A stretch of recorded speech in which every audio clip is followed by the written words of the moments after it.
the question of leadership in the future is really a question of collaboration and collaborative leadership.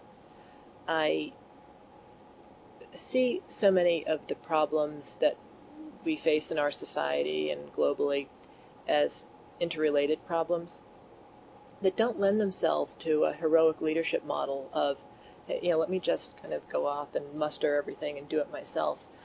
I think the most effective organizations, and ergo the most effective leaders, are going to be the ones with the curiosity and the humility and the bias to find other people to work with to take on these big problems in all of their complexity.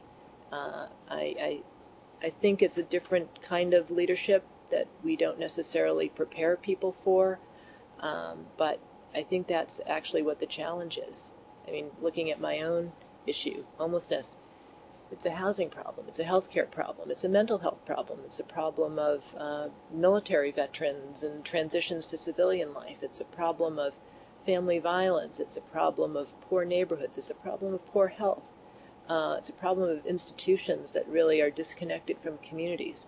The leaders that we need to solve any one of those problems are leaders who are going to be able to bring together a much wider collection of views, the resources of many different organizations, and the wisdom of other leaders.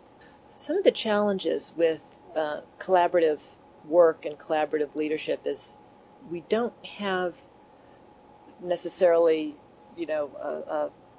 well thought out mechanisms to support that, to pay for that, to model what that can look like. We all know what it means to serve on committees with others, but as an ongoing matter, and for instance, maybe a good illustration of this is the work that Common Ground is doing in a very challenged public housing neighborhood in Brownsville and Brooklyn. These really tough neighborhoods with concentrated poverty, with all sorts of poor outcomes for families and individuals. To think that there's a silver bullet is just crazy. And I think that's been too much of what we have thought about in the country around anti-poverty solutions. Like, if we do this, if we do that, we actually have to, I think, do many things at once.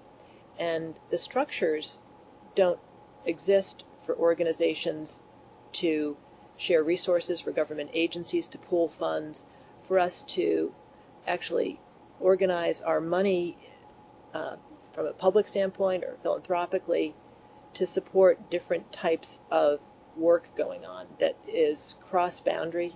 We need to be thinking about a family's health issues, housing issues, employment issues simultaneously, and yet the money lines up in different buckets, and the organizational expertise tends to.